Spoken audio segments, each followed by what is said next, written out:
Hello friends, this is partner from आपके अपने YouTube channel quotas coaching academy से। मैं पाठक सर आज आप लोगों के लिए बहुत ही इंटरेस्टिंग एक टॉपिक लेकर आया हूँ डियर गाइस। लेकिन आप लोगों को भी ये देखना होगा कि आज जितना इंटरेस्टिंग टॉपिक होने वाला है उसके रेस्पेक्ट में आप लोगों को वीडियो बिल्कुल भी स्किप नहीं करना है, क्योंकि आज का जो टॉपिक है डियर फ्रेंड्स, ट्रांसफॉर्मेशन। क्या टॉपिक है आज का? ट्रांसफॉर्मेशन। ट्रांसफॉर्मेशन रूट वर्ड क्या है इसका? ट्रांसफॉर्म। क्या रूट वर्ड इसका? ट्रांसफॉर्म। ट्रांसफॉर्म का मीनिंग होता है डियर फ्रेंड्स किसी भी चीज के रूप में परिवर्तन करना। To change the structure of a sentence without changing its original meaning is called the process of transformation. अगर हम किसी भी सेंटेंस के स्ट्रक्चर को चेंज करते हैं और उसकी जो ओरिजिनल मीनिंग उसको बनाए रखते हैं, तो इस प्रोसेस को क्या कहते हैं हम? ट्रांसफॉर्मेशन। इस तरह का टॉपिक्स बोर्ड एग्जाम में तो आता ही है, साथ ही जितने भी कॉम्पिटिटिव एग्जाम्स हैं उन सभी में ये पूछा जाता है और इस तरह के क्वेश्चंस आते भी है। और इस तरह के क्वेश्चंस आते हैं आप लोगों के एमसीक्यू में, मल्टीपल चॉइस क्वेश्चन में, जहां एक आप लोगों को सेंटेंस दिया जाता है और उसके रेस्पेक्ट में आपसे बोला जाता है कि tick the option that has the similar meaning to the given sentence. जो दिया हुआ सेंटेंस है उसके सिमिलर मीनिंग में, क्योंकि ट्रांसफॉर्मेशन में हम बार बार बोल रहे हैं कि मीनिंग नहीं बदलता है, केवल उसका स्ट्रक्चर बदलता है। तो एमसीक्यू में आने के साथ साथ जो एरर स्पॉटिंग होता है, जो एरर डिटेक्शन है, जो सेंटेंस में हम लोग एरर आइडेंटिफाई करते हैं, उस तरह के क्वेश्चन भी इसमें बनते हैं। तो दो तरह के क्वेश्चन पैटर्न बनते हैं ट्रांसफॉर्मेशन में। अच्छा, इस ट्रांसफॉर्मेशन के अंदर हम लोगों का जो टॉपिक आता है वो एक तो वॉइस चेंज आता है, वॉइस चेंज करना, एक्टिव वॉइस को पैसिव वॉइस में चेंज करना। इसी के अंदर हम लोगों का जो नरेशन पोर्शन होता है, नरेशन वो भी इसी के अंदर आता है। साथ ही जो सेंटेंस का असर्टिव से इंटेरोगेटिव करना,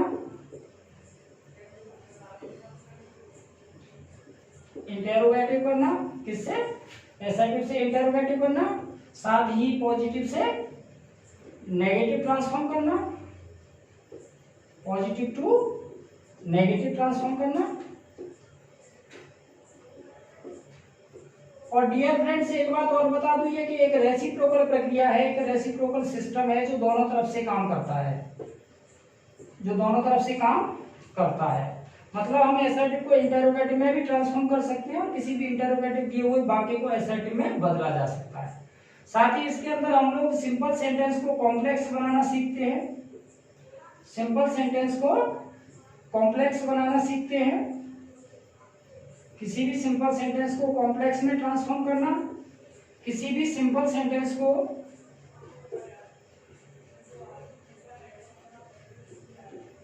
कंपाउंड सेंटेंस में ट्रांसफॉर्म करना, साथ ही किसी भी सिंपल कंपाउंड सेंटेंस को कॉम्प्लेक्स सेंटेंस में कन्वर्ट करना, किसी भी कंपाउंड को। रिमूवल या इंसर्ट,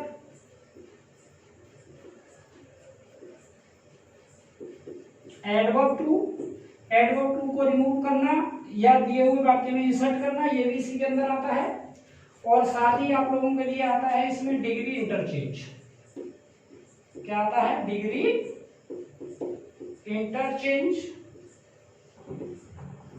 इंटरचेंज के अंदर आप लोगों को पॉजिटिव डिग्री को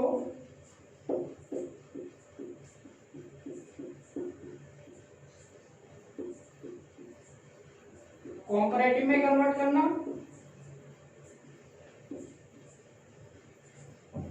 किसी भी कंपैरेटिव डिग्री को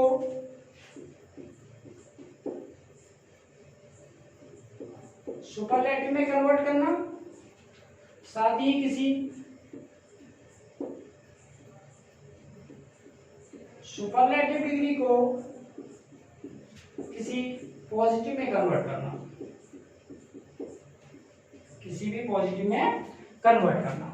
तो ये है सारा सिलेबस जो कि हम लोगों को 12th से ही ट्रांसफॉर्मेशन के अंदर पढ़ाया जाता है। क्या है, एक बार आप लोगों के लिए फिर से रिपीट कर दूं कि ट्रांसफॉर्मेशन का जो डेफिनेशन होता है, to change the structure of a sentence without changing its original meaning. We are allowed to change the only structure of the sentence, given sentence, and we have to retain the original meaning of the given sentence। उसको बनाए रखना है बस। तो voice change इसी के अंदर आता है। वॉइस चेंज का एक वीडियो आप लोगों के लिए पहले ही मैं बना चुका हूँ। साथ ही नरेशन का जो वीडियो है वो आप लोगों के लिए आने वाला है, और ये इतना ज्यादा कठिन पोर्शन है नहीं। अगर आप लोगों को चाहिए कि इसके ऊपर भी वीडियो बनाया जाए तो आप लोग मुझे पर्सनली कमेंट में भेजकर व्हाट्सएप पर कमेंट करके बोल सकते हैं। तो आज का मैं टॉपिक लेने वाला हूं डियर फ्रेंड्स, वो है आपका डिग्री इंटरचेंज करना। क्योंकि बहुत सारे बच्चों का क्वेरीज होता है, मैं ऑफलाइन क्लासेस में भी देखता हूं कि जो डिग्री इंटरचेंज होता है, एक्चुअल में जो सेंटेंस आता है हमारा वो किसी एक डिग्री में होता है। Either that is given in the positive and we have to convert in the comparative, और कॉम्पैरेटिव में आता है तो सुपरलेटिव में कन्वर्ट करना है। तो सिमिलर मीनिंग को समझना बेहद जरूरी है, लेकिन बहुत मुश्किल नहीं है। कॉपी पेन लेके बैठिएगा, सारा कुछ नोट डाउन करिए आज। यकीन मानिए कि सेशन के लास्ट में पहुंचते पहुंचते सब कुछ क्लियर हो जाएगा। Everything will be so easy that you can imagine. आप सोच भी नहीं सकते हैं कि ये टॉपिक इतना ज्यादा इजी होने वाला है। देखिए, जो एडजेक्टिव हम लोग पढ़ते हैं और जो एडवर्ब हम लोग पढ़ते हैं, बेसिकली इसके ऊपर चर्चा के लिए तो अलग से टाइम नहीं है मेरे पास, क्योंकि एडजेक्टिव आप लोग पढ़ चुके हैं काफी, एडवर्ब भी आप लोग पढ़ चुके हैं। एडजेक्टिव क्या है? एक संज्ञा विशेषण है। क्या है? एक संज्ञा विशेषण है। जबकि वहीं एडवर्ब की अगर बात करें तो एक क्रिया विशेषण है। एक क्रिया विशेषण है। एडजेक्टिव जो है वो क्वालिफाई करता है आपके नाउन प्रोनाउन को, जबकि एडवर्ब क्वालिफाई करता है वर्ब को, एडजेक्टिव को, एडवर्ब को, कंजंक्शन को और प्रीपोजिशन को। कितनी चीजों को क्वालिफाई करता है? वर्ब को, एडवर्ब को, एडजेक्टिव को, कंजंक्शन को। काफी किताबों में ये पॉइंट आप लोगों को नहीं मिलेगा कि एडवर्ब जो है कंजंक्शन को भी मॉडिफाई करता है, लेकिन यूट्यूब चैनल हमारे कोटास कोचिंग एकेडमी में आपको वो सब कुछ मिलेगा जो अन्य वीडियोस में नहीं दिखाया जाता, दूसरे चैनल्स पर नहीं बताया जाता। एक एडवर्ब जो होता है can modify a verb, an adverb, an adjective, a conjunction, a preposition. जबकि एडजेक्टिव जो है वो किसको मॉडिफाई करता है? किसी नाउन को या किसी प्रोनाउन को। तो नाउन प्रोनाउन की विशेषता बताने के लिए एडजेक्टिव होता है, verb, adverb, adjective, conjunction, preposition की विशेषता बताने के लिए एडवर्ब होता है। ये तो हो गया आप लोगों के लिए बेसिक नॉलेज, जो कि आप लोगों के सबके पास होना चाहिए पहले से। सेशन को आगे बढ़ाते हुए हम बात करते हैं डिग्रीज की। किसकी बात करते हैं फ्रेंड्स? डिग्री ऑफ एडजेक्टिव या एडवर्ब। डिग्री ऑफ एडजेक्टिव और एडवर्ब, क्योंकि आज का टॉपिक ही हमारा क्या है? Interchange of degree. Interchange of degree में देखिए होता क्या है, हमें एक सेंटेंस दिया जाता है और हमसे कहा जाता है कि इसका सिमिलर मीनिंग ढूंढिए, लेकिन डिग्री वहां पर चेंज हो जाता है। डिग्री वहां पर इस तरह से चेंज हो जाएगा कि आप लोगों को समझ में नहीं आएगा। अगर आप लोग उसका ट्रांसलेशन कर सकते हैं तो that will be easy to you, आप लोगों के लिए बहुत आसान हो जाएगा। अगर आप लोग if you fail to translate the given sentence तो आप लोगों के लिए चीजें बहुत ज्यादा मुश्किल हो जाएंगी। देखिए, डिग्री की अगर हम बात करें तो हमें शुरुआत से ये पढ़ाया जाता है कि किसी भी एडजेक्टिव या एडवर्ब की 3 डिग्रीज होती हैं। कितनी होती है friends? 3 degrees. Positive degree, then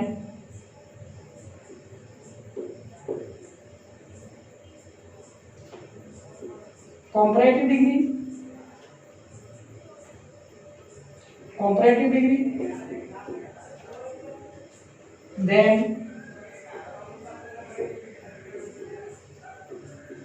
superlative degree.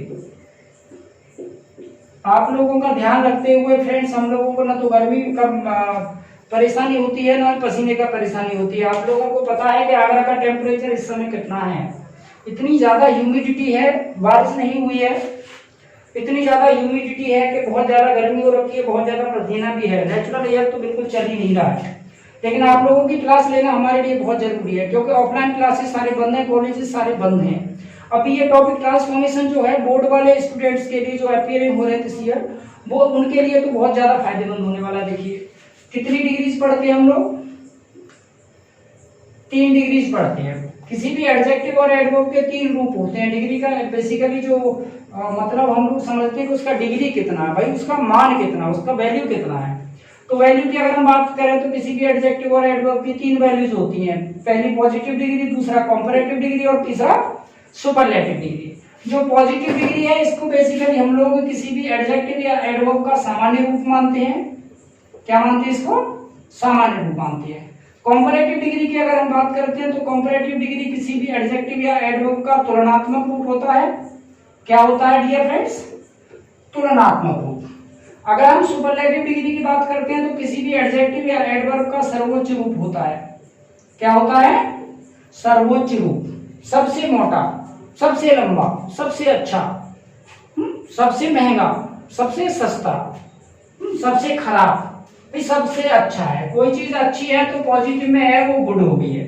अगर एक चीज दूसरे की अपेक्षा कम अच्छी है या ज्यादा अच्छी है, ज्यादा अच्छी है तो उसको बेटर बोलना है, क्योंकि उसको हम कंपैरेटिवली देखते हैं, कंपैरिजन में देखते हैं। अगर कोई चीज सबसे ज्यादा अच्छी हो जाती है तो बेस्ट हो जाती है। ये सब आप लोग पढ़े हैं पहले।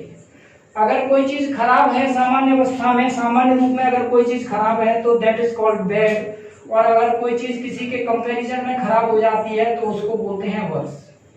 क्या बोलते हैं डियर फ्रेंड्स?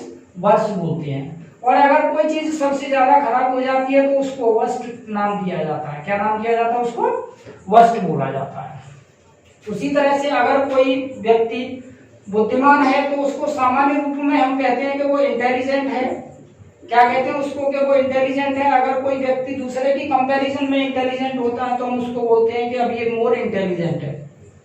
क्या है अब ये मोर इंटेलिजेंट है, किसी दूसरे से ज्यादा इंटेलिजेंट हो गया है। अगर वही व्यक्ति सबसे ज्यादा इंटेलिजेंट है तो हम कहते हैं कि वो मोस्ट इंटेलिजेंट हो गया है। क्या हो गया है? मोस्ट इंटेलिजेंट हो गया है। उसके बराबर अब कोई इंटेलिजेंट नहीं है। तो ये तो सारी पुरानी बातें हो गई फ्रेंड्स। ऐसा तो हम लोग 6th में, 7th में, 8th में, 9th में सर पढ़ चुके हैं। इसमें नया क्या है? नया यहाँ तक कुछ भी नहीं है। लेकिन अब जो होने वाला है वो सच में नया है, क्योंकि अब चीजें इतनी आसान होने वाली हैं, इतनी आसान होने वाली हैं कि चीजें आप अंदाजा नहीं लगा सकते। आप सोच भी नहीं पाएंगे कि सर ने इतना अच्छे से समझा दिया कि आज के बाद जो डिग्री इंटरचेंज होगा वो कभी भी गलत नहीं होगा। इन फ्यूचर आप लोगों को कभी भी कॉम्पिटिटिव एग्जाम में कोई भी सेंटेंस अगर दिया हुआ है तो कभी भी आपका डिग्री गलत नहीं होगा। देखिए करना क्या है, पहले हम लोग क्या पढ़ रहे थे कि भैया पॉजिटिव पढ़ रहे थे। क्या पढ़ रहे थे? पॉजिटिव डिग्री है। क्या है? पॉजिटिव डिग्री है। तो पॉजिटिव डिग्री का जो फॉर्मेट होता है डियर स्टूडेंट्स, अगर मैं फॉर्मेट की बात करूं पॉजिटिव डिग्री की, तो पॉजिटिव डिग्री के फॉर्मेट देखिए, एग्जांपल के थ्रू आप लोगों को बताऊं। Ram is a poor student. Ram is a poor student. अगर हम दूसरे फॉर्मेट की बात करें तो Ram is as poor as other students. As other students, ये दूसरा फॉर्मेट हो गया। अब मैं तीसरे फॉर्मेट की बात करूं कि Ram is not so poor, Ram is not so poor as other students, as other students. क्या है? कितना क्लियर हो पाया? गौर से देखिए इसको कि पॉजिटिव डिग्री में 3 फॉर्मेट मुख्य रूप से बनता है। आप लोग इसको गौर से देखिए। 1 मिनट के लिए मैंने स्क्रीन को छोड़ा है आप लोगों के लिए। ये दिखाने के लिए कि इसको गौर से देखिए, अटेंटिवली इसको फोकस करिए, इवेलुएट करिए कि हाँ पॉजिटिव डिग्री के कितने फॉर्मेट बताए हैं सर ने? 3 फॉर्मेट आप लोगों को बताया है। 3 फॉर्मेट है किसका? देखिए, देख लिया होगा आप लोगों ने। चलिए आगे बढ़ते हैं, साफ करते हैं इसको और देखते हैं कि 3 फॉर्मेट हैं जो आप लोगों को याद रखना है। देखिए कितने फॉर्मेट बनते हैं इसके, कि या तो किसी भी डिग्री को पॉजिटिव फॉर्मेट पर बोल सकते हैं, पॉजिटिव फॉर्मेट पर बोल सकते हैं, या किसी भी पॉजिटिव डिग्री को आप एज के बीच में बोल सकते हैं। दूसरा फॉर्मेट और तीसरा फॉर्मेट है कि आप पॉजिटिव डिग्री को सो एज के बीच में बोल सकते हैं। डियर फ्रेंड्स, एज के बीच में पॉजिटिव डिग्री को बोल सकते हैं, सो एज के बीच में पॉजिटिव डिग्री को बोलते हैं, और सिंपली पॉजिटिव डिग्री का यूज किया जा सकता है। जैसे सिंपली मैंने किया, पुअर स्टूडेंट बताया, फिर एज के बीच में मैंने पॉजिटिव डिग्री का यूज किया, फिर सो एज के बीच में मैंने पुअर का जिक्र किया। कितना समझ आया? बस अपने दिमाग में एक ही बात फिट कर लीजिए कि जब भी पॉजिटिव डिग्री में किसी भी सेंटेंस को कन्वर्ट करना होगा तो ये 3 फॉर्मेट हम लोगों की मदद करते हैं। पॉजिटिव फॉर्मेट इसका तो करना ही नहीं है, क्योंकि ये तो एक ही नाउन होता है, इसका कंपेयर हो भी नहीं पाएगा। और दूसरी बात ये होगी कि दूसरी पॉजिटिव डिग्री जो हमें एज के बीच में मिल सकती है, और तीसरा फॉर्मेट हो गया कि सो एज के बीच में मिल सकती है। तो नोट डाउन करिए, ये तीनों फॉर्मेट है जिस पर हमें पॉजिटिव डिग्री मिल सकती है। बेसिकली सेंटेंस में आप लोगों को ये 2 फॉर्मेट देखने को मिलते हैं। तो नोट डाउन करिए, जल्दी से आगे बढ़ते हैं दूसरे डिग्री की ओर। सेशन के लास्ट में मैं कुछ क्वेश्चंस आप लोगों के लिए बताऊंगा कि एरर स्पॉटिंग किस तरह से होता है और ट्रांसफॉर्म ऑफ डिग्री किस तरह से करते हैं। देखिए, दूसरी डिग्री का हम लोगों ने जिक्र किया था, कौन सी फ्रेंड्स? Comparative degree. कौन सी? Comparative degree. सर इसका भी कुछ फॉर्मेट रहता होगा। हाँ डियर फ्रेंड्स, रहता है इसका भी फॉर्मेट। कैसे रहता है? देखिए सिंपली, एक तो जब हमारे पास 2 नाउन होते हैं, कॉम्परेटिव के लिए 2 नाउन का होना बहुत जरूरी है कि Ram is poorer than Shyam, Ram is poorer than Shyam. पहला फॉर्मेट हम लोगों ने लिख दिया कि राम इज पुअरर। देखिए ये रही कॉम्परेटिव डिग्री। दूसरा फॉर्मेट,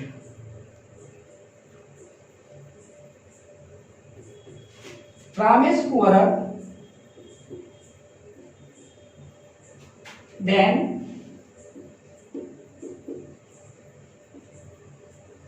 एनी अदर वॉइस। तीसरा format, Ram is poorer then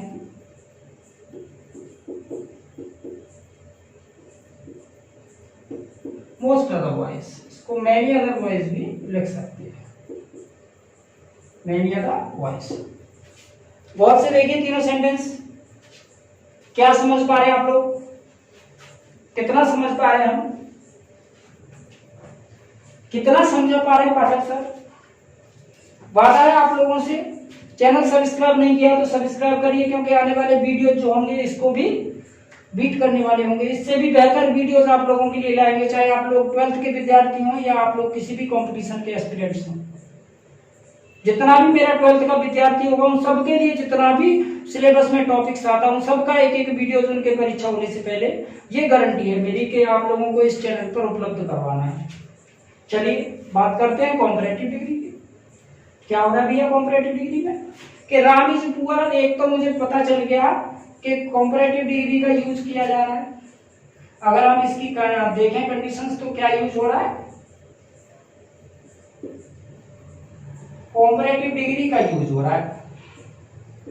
क्या हो रहा है? कॉम्परेटिव डिग्री का यूज हो रहा है 2 नाउन के बीच में। वैसे भी हम लोग अगर कंपैरिजन की बात करें तो एटलीस्ट 2 नाउन का होना बहुत जरूरी है, क्योंकि 2 नाउन के बाद तो सुपरलेटिव काम करती है और 2 नाउन से पहले या तो सुपरलेटिव काम करती है या पॉजिटिव काम करती है। अगर 2 नाउन लिमिटेड होता है तो केवल कॉम्परेटिव डिग्री वहां काम करती है। दूसरा हम देख रहे हैं कि जो कंडीशन है उसमें हमने क्या किया? देन एनी अदर से कंपेयर किया। किससे? देन एनी अदर से कंपेयर किया।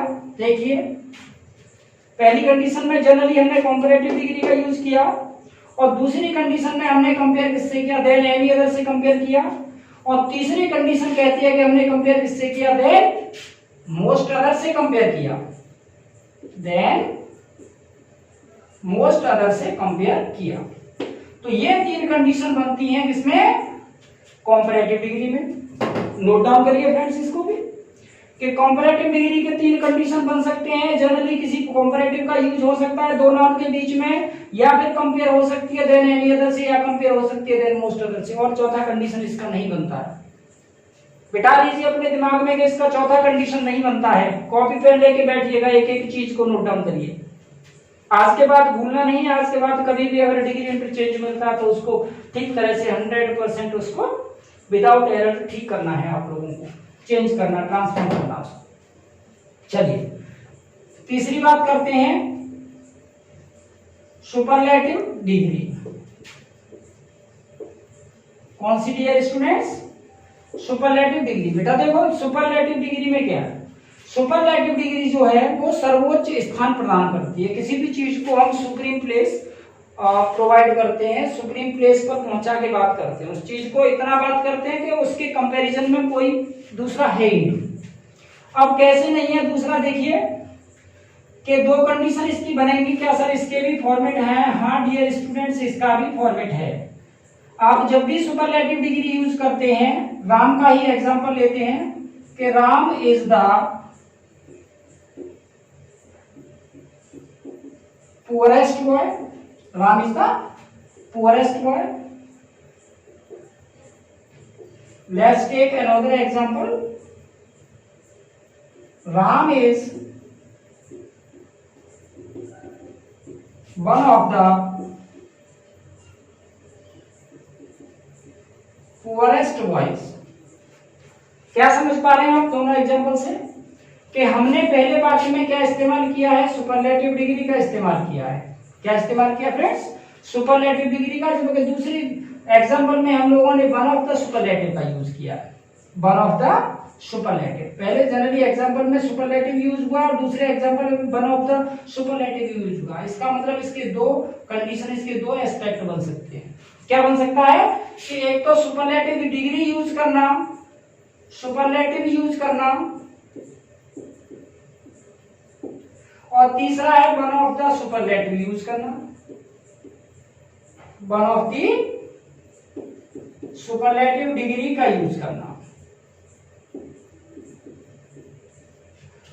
तो 2 चीजें यहां से मिल जाती हैं। जब भी हम सुपरलेटिव डिग्री में किसी भी सेंटेंस को कन्वर्ट करते हैं तो कितनी कंडीशन मैच करेंगी, या तो हम किसी भी सेंटेंस को कन्वर्ट करने के बाद उसमें या तो सुपरलेटिव डिग्री का यूज करेंगे या फिर one of the superlative degree का यूज करेंगे। चलिए काम की बातें अब और आगे बढ़ाते हैं। एक टेबल बनाते हैं, जो अभी अभी सीखा है इसका एक टेबल तैयार करते हैं हम लोग। एक टेबल बनाते हैं इसका, क्या क्या सीखा हमने।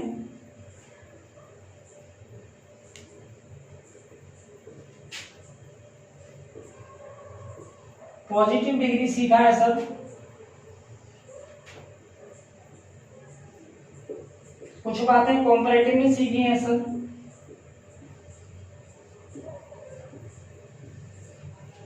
कुछ बातें हमने सुपरलेटिव में भी सीखी हैं। अब जो अभी अभी सीखा है उन सब चीजों को यहाँ मॉनिटर करेंगे।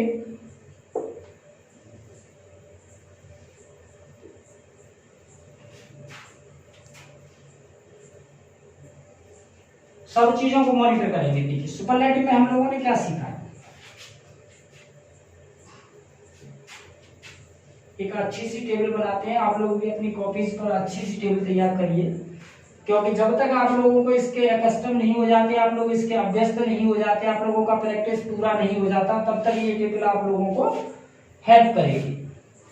आप लोग अगर कुछ गलत करके जाएंगे तो ये टेबल आपको रोकेगी। It will prevent you from doing wrong. आप लोगों को गलत करने से रोकती है टेबल। देखिए हमने क्या सीखा, पॉजिटिव डिग्री में क्या सीखा हमने, पॉजिटिव डिग्री में ये सीखा कि सो एज या एज, सो एज या एज का का प्रयोग करके, सो एज या एज का प्रयोग करके हम लोग पॉजिटिव डिग्री में आ सकते हैं। लेकिन वो तरीका क्या होगा, या तो सेंटेंस को वेरी फ्यू से शुरू किया जाएगा या फिर सेंटेंस को नो अदर से शुरू किया जाएगा। क्या सीखा फ्रेंड्स, कि अगर हम पॉजिटिव डिग्री में किसी भी सेंटेंस को कन्वर्ट करने जा रहे हैं तो सो एज एज का यूज तो करेंगे ही, साथ में हमें सेंटेंस किससे स्टार्ट करना होगा, we will have to start the sentence with very few और नो अदर। या तो सेंटेंस वेरी फ्यू से शुरू करना होगा या नो अदर से शुरू करना होगा, तीसरी कंडीशन नहीं बनती। अगर आप लोगों को कोई कंपैरेटिव डिग्री में सेंटेंस दे रखा है, सुपरलेटिव में दे रखा है, तो आपके पास एक ही तरीका होगा। वो तरीका कौन सा होगा कि आपको सेंटेंस या तो वेरी फ्यू से शुरू करना है या फिर सेंटेंस नो अदर से शुरू करना है। सो एज एज की हेल्प तो लेनी है। चलिए बात करते हैं आगे। अगर आपने सेंटेंस को वेरी फ्यू से शुरू कर रखा है और अगर आप लोगों से कहा जा रहा है कि इसको कंपैरेटिव में लेके आइए, तो आपको कंपैरिजन के लिए देन लगाना है। क्या लगाना है, देन लगाना है। और किससे कंपेयर करनी है, मोस्ट अदर से कंपेयर करनी है। किससे कंपेयर करनी है, मोस्ट अदर से कंपेयर करनी है। और अगर आप इसी सेंटेंस को आगे बढ़ाते हुए अगर सुपरलेटिव में ले जाना चाहते हैं, तो सुपरलेटिव के कितने फॉर्मेट बताए थे मैंने अभी आपको, 2 फॉर्मेट। कितने फॉर्मेट, 2 फॉर्मेट। कौन से फॉर्मेट, या तो आप सेंटेंस को सुपरलेटिव में लिख सकते हैं या आप सेंटेंस को वन ऑफ द सुपरलेटिव में लिख सकते हैं। तो अगर आप वेरी फ्यू से सेंटेंस स्टार्ट करते हैं तो कंपैरेटिव बनाने के लिए देन मोस्ट अगर होता है, और वहीं आप सुपरलेटिव अगर इसका करते हैं तो आपको वन ऑफ दी सुपरलेटिव का यूज करना है। आपका आधा काम फिनिश, आधा काम फिनिश हो गया, आधा काम फिनिश हो गया। चलिए बात करते हैं कि अगर हम सेंटेंस को नो अदर से शुरू करते हैं और अगर उसका कंपैरेटिव बनाना चाहते हैं, क्या बनाना चाहते हैं, उसका कंपैरेटिव बनाना चाहते हैं, तो कंपैरिजन के लिए देन तो लगाना है भाई। इतना तो सेंटेंस में आप लोग देख ही लोगे। कंपैरिजन के लिए जिन एडजेक्टिव्स में IOR होता है, सीनियर जूनियर, उनमें देन के स्थान पर प्रायर प्रीफर जितने भी हैं, जो भी है आप लोगों को एडजेक्टिव के टॉपिक में मैं ये सब चीजें क्लियर करूंगा, उनमें तो लगाते हैं। लेकिन बेसिक जो यूज होता है कंपैरिजन के लिए वो किसका होता है, देन का होता है। तो नो अदर से शुरू करते हैं तो आपको कंपैरिजन बनाने के लिए देन अदर का यूज करना पड़ेगा, देन एनी अदर का। अगर किसी सेंटेंस में देन अदर लिखा हुआ है तो समझ लेना वही तो एरर है। अगर कहीं सेंटेंस में देन अदर लिखा हुआ है सिंगल, तो समझ लेना वो गलत हो रहा है। क्या करेंगे इसके लिए, फिर एनी अदर से कंपेयर करते हैं। चलिए एनी अदर से कंपेयर करते हैं, और अगर इसी सेंटेंस को आगे बढ़ा के सुपरलेटिव में ले जाना चाहते हैं तो एक फॉर्मेट तो हम लोग इस्तेमाल कर चुके हैं, वन ऑफ द सुपरलेटिव। बचता कितना है, फिर तो एक ही फॉर्मेट बचता है बेटे, फिर तो एक ही फॉर्मेट बचता है, क्योंकि सुपरलेटिव के फॉर्मेट तो 2 ही थे हमारे पास। या तो किसी सेंटेंस को सुपरलेटिव में बोल सकते हैं या फिर हम वन ऑफ द सुपरलेटिव में बोल सकते हैं। कंपैरेटिव डिग्री में भी 2 फॉर्मेट है हमारे पास, या तो हम सेंटेंस को देन मोस्ट अदर से कंपेयर कर सकते हैं या फिर देन एनी अदर से कंपेयर कर सकते हैं। इसी प्रकार पॉजिटिव डिग्री में 2 फॉर्मेट है हमारे पास कि हम सेंटेंस को वेरी फ्यू से शुरू कर सकते हैं और नो अदर से शुरू कर सकते हैं। उठाइए पेन और उतारिए जल्दी से। स्किप नहीं करना बेटा वीडियो आज का, बिल्कुल भी लास्ट तक वीडियो देखना है। आज के बाद इस टॉपिक को दोबारा पढ़ने की जरूरत नहीं पड़ेगी।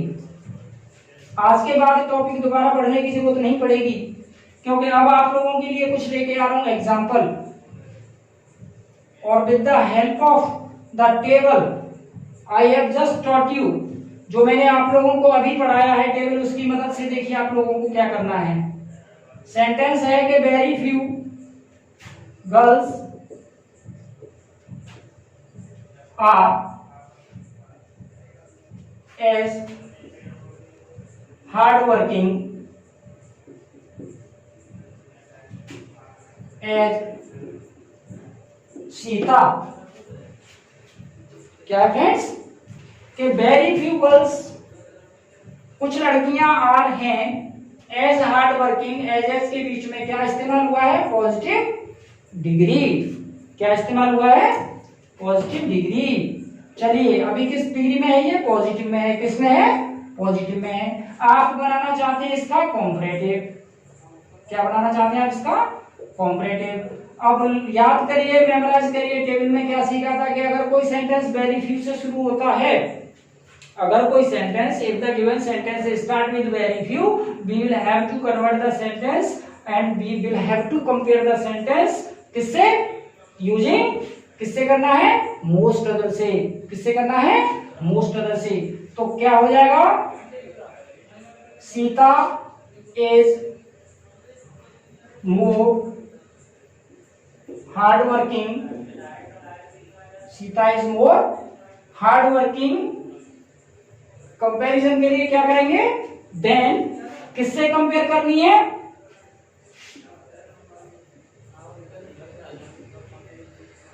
मोस्ट अदर गर्ल्स, किससे करनी है students, most other girls. I hope आप लोगों को समझ में आ रहा होगा, किससे कंपेयर की मैंने, than most other, than most other से, क्योंकि वेरी फ्यू से सेंटेंस स्टार्ट हुआ। अगर सपोज करिए मुझे इसी सेंटेंस का सुपरलेटिव बनाना होता,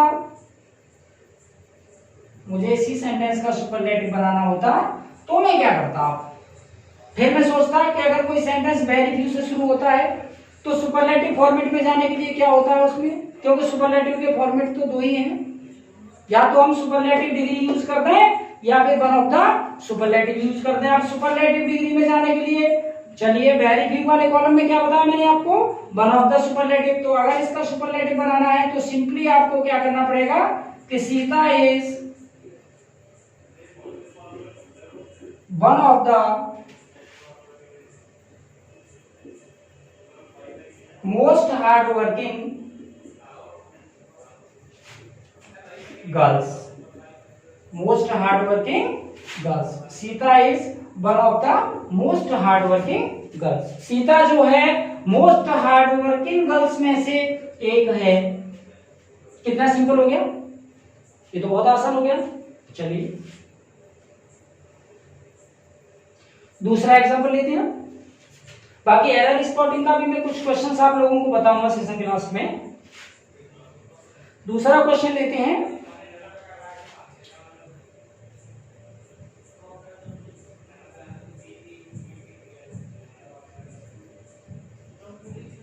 The boys are, दूसरा लेते हैं, इजी हो जाएगा आप लोगों के लिए।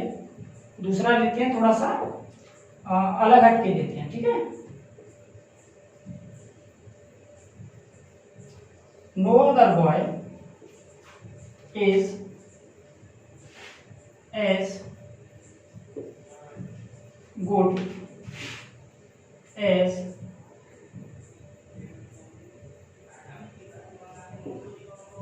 Your friend. चलिए क्या एग्जांपल है हमारा कि नो अदर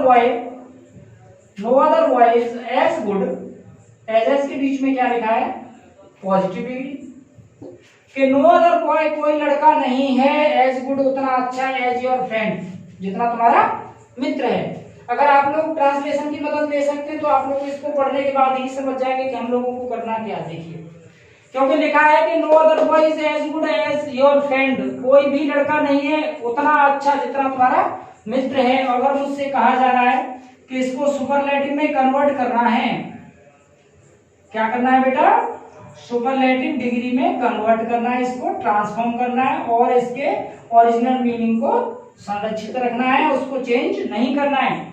क्या करूंगा, पढ़ने से क्या समझ आ रहा है मुझे, नो अदर बॉय कोई भी लड़का नहीं है उतना अच्छा एज योर फ्रेंड, जितना कि तुम्हारा फ्रेंड है। भाई तो अल्टीमेटली अगर कोई लड़का उसके बराबर नहीं है तो अल्टीमेटली जो तुम्हारा फ्रेंड है वो क्या हो गया, वो तो बेस्ट हो गया। फिर हम जैसे सेंटेंस को पढ़ रहे हैं कि no other boy is as good as your friend, कोई अन्य लड़का नहीं है उतना अच्छा जितना तुम्हारा मित्र है। जब कोई लड़का नहीं है उसके कंपैरिजन में तो योर फ्रेंड जो है वो सबसे अच्छा हो जाएगा।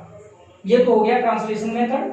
और टेबल मेथड से अगर बात करें तो नो अदर से याद करिए। फिर अगर कोई सेंटेंस नो अदर से शुरू होता है तो क्या था अभी टेबल में, अगर आप लोगों ने कॉपी पर लिखा है तो टेबल में गौर करिए क्या लिखा है कि अगर कोई सेंटेंस नो अदर से शुरू होता है तो आपका जो नाउन होगा वो सुपरलेटिव में बोलना है, सीधे एसटी में बोलना है, वन ऑफ द एसटी में नहीं बोलना है, वन ऑफ द सुपरलेटिव में नहीं बोलना है, केवल किस में बोलना है, सुपरलेटिव में बोलना है। तो क्या कर दूं मैं यहां पर, your friend is the best boy, your friend is the best boy. क्या हो जाएगा friends, your friend is the best boy, क्योंकि ऊपर लिखा है कि no other boy is as good, कोई भी लड़का नहीं है उतना अच्छा एज योर फ्रेंड, जितना तुम्हारा मित्र है। अल्टीमेटली जब उसके कंपैरिजन में कोई नहीं है तो क्या हो गया, फिर वो सबसे अच्छा हो जाएगा। और अगर हम ये मेथड ट्रांसलेशन मेथड नहीं कर पा रहे हैं तो we will have to have the table जो मैंने आप लोगों को बताई थी उसकी मदद लेनी पड़ेगी कि योर फ्रेंड अगर उसको बोलना है तो सुपरलेटिव में जाना पड़ेगा। किस में जाना पड़ेगा फ्रेंड्स, सुपरलेटिव में जाना पड़ेगा। आई होप आप लोग इसको समझ पा रहे होंगे। चलिए नेक्स्ट एग्जांपल लेते हैं।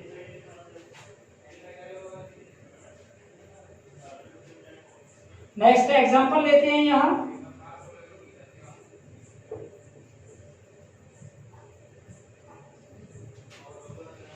Dinesh is one of the richest persons. क्या है कि दिनेश जो है भैया is one of the richest person, richest person में से एक है। सपोज करिए इस तरह का अगर कोई सेंटेंस एग्जाम में आया होता, किसी परीक्षा में आया होता और अगर हमें ऑप्शंस दिए होते कि Dinesh is richer then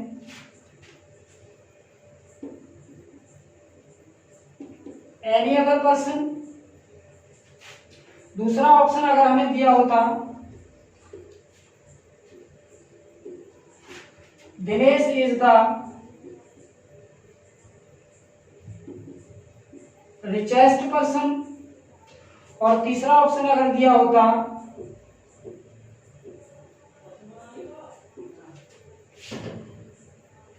Dinesh is richer then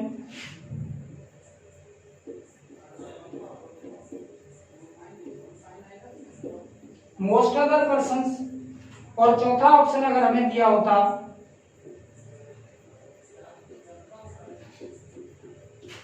Dinesh is as rich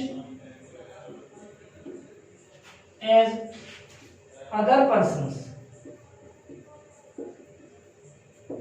बहुत अच्छा एग्जाम्पल है और आप लोगों को 1 मिनट के अंदर इसको करके देखिए जरा, कौन सा सिमिलर मीनिंग इससे बनेगा इसका। एक बार फिर से इसको पढ़िए, डिसाइड करिए इसको कि भैया Dinesh is one of the richest person, Dinesh is one, Dinesh एक है ऑफ द रिचेस्ट पर्सन, किसमें से, रिचेस्ट पर्सन। अगर आप लोगों को टेबल याद होती है तो याद करिए इसको, क्या लिखा है, one of this S D लिखा हुआ है, वन ऑफ दी सुपरलेटिव लिखा हुआ है। क्या लिखा है, वन ऑफ द सुपरलेटिव। अब इसका अर्थ हो गया कि भैया दिनेश जो है वो रिचेस्ट पर्सन में से एक है, वो सबसे ज्यादा रिचेस्ट तो है नहीं क्योंकि वो रिचेस्ट पर्सन में से एक है। अगर वो रिचेस्ट होता तो यहाँ लिखा होता कि Dinesh is the richest person, one of होता ही नहीं है, वन ऑफ नहीं होता, ये होता कि Dinesh is the richest person, लेकिन हमने लिखा है कि Dinesh is one of the richest person, तो ये ऑप्शन तो नहीं होगा इसका, ये ऑप्शन नहीं होगा इसका कि Dinesh is the richest person. इसी तरह से आप लोगों को जो ऑप्शंस हैं, ऑप्शंस के द्वारा वहां तक पहुंचना होगा। चलिए देखते हैं दूसरे पहले ऑप्शन में क्या लिखा है कि Dinesh is richer, Dinesh is richer, Dinesh richer है देन एनी अदर पर्सन, अन्य सभी से। एनी अदर किसके मीनिंग में आता है, अन्य सभी से। तो इसका मतलब ये हो गया कि दिनेश इज रिचर, दिनेश ज्यादा रिच है अन्य सभी पर्सन से, अन्य सभी लोगों से। अगर अन्य सभी से ज्यादा रिचर है तो फिर तो वही बात हो जाती है Dinesh is the richest person, जो कि है नहीं, तो इसका मतलब ये ऑप्शन भी नहीं होगा। एक बार फिर से देखेंगे, Dinesh is richer than any other person, अन्य सभी पर्सन्स की अपेक्षा दिनेश इज रिचर ज्यादा है, तो अल्टीमेटली फिर तो वो वही हो जाता है Dinesh is the richest person, जो कि है नहीं, क्योंकि he is only one of the richest person, वो तो केवल एक है उनमें से, वो रिचेस्ट नहीं है, रिचेस्ट में से एक है। चलिए दो ऑप्शन हमारे खत्म हो जाते हैं। अब हम बात करते हैं किसकी, डी ऑप्शन की। डी ऑप्शन में लिखा है कि Dinesh is as rich, Dinesh is as rich, Dinesh उतना ही रिच है जितने अदर पर्सन हैं, यानी अन्य लोगों के बराबर रिच है। तो अन्य लोगों के बराबर रिच तो है नहीं क्योंकि he is one of the richest person, वो तो रिचेस्ट पर्सन में से एक है। तो फिर आंसर क्या बचता है सी। एक बार इसका भी सिमिलर मीनिंग बनाते हैं इसका कि दिनेश इज रिचर, दिनेश ज्यादा रिचर है देन मोस्ट अदर पर्सन। तो अगर टेबल की बात करें तो जब वन ऑफ द सुपरलेटिव लिखा होता है तो उसमें लिखा रहता है कि हमें कंपेयर किससे करनी है, देन मोस्ट अदर से करनी है। और अगर वन ऑफ नहीं होता, यहाँ सीधा लिखा होता है कि Dinesh is the richest person, तो हम किससे कंपेयर करते हैं फ्रेंड्स, एनी अदर पर्सन से करते। किससे करते हैं, एनी अदर से। और answer will be Dinesh is richer than any other person. लेकिन यहाँ पर सुपरलेटिव नहीं है, यहाँ लिखा है कि वन ऑफ दी सुपरलेटिव, वो रिचेस्ट नहीं है, वो रिचेस्ट में से एक है। आई होप आज का वीडियो आप लोगों को काफी अच्छा लगा होगा। और अगर चैनल को सब्सक्राइब नहीं किया है तो अभी चैनल को सब्सक्राइब करें, आने वाले वीडियोस आपके लिए और भी ज्यादा अच्छे होंगे। So thank you.